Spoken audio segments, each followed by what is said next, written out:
In Coeur d'Alene, Idaho, say they're charging a 22-year-old man today in connection with the recent wave of bombings in that area. County prosecutors say the man is believed linked to the self-described Aryan Nation white supremacist group.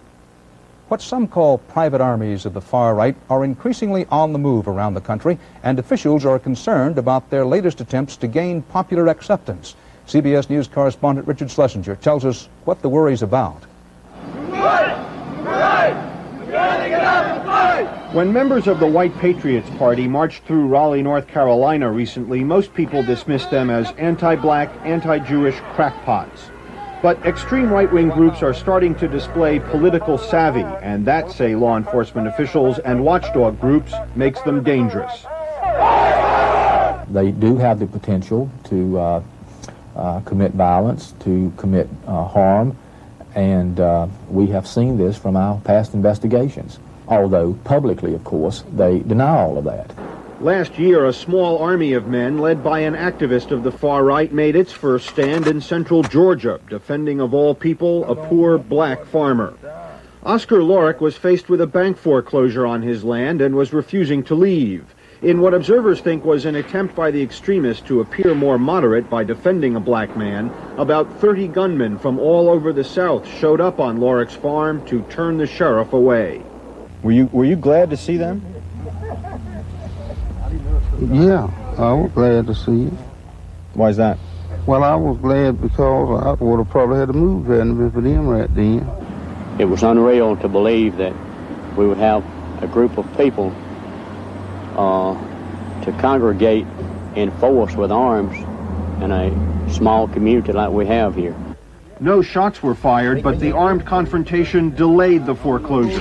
Following the publicity about Lorick's case, an anonymous investor bought the farm and allowed Lorick to stay. Experts now worry the extremists will use this nation's troubled farmers as a base for new support. We really have focused on the farm crisis, and there are groups now that are tired just talking. They're ready to do something. So I think there is a real danger out there. Larry Humphreys is one of the extremist leaders Pat Clark worries about. He runs the Heritage Library in Velma, Oklahoma, a collection of mostly right-wing works. But Humphreys is no ordinary librarian. He led the armed men on Oscar Lorick's farm and says he'd probably do it again. If it comes a time and the situation is right, where the farmer's in the right and he does, and his issues are correct, I probably would participate.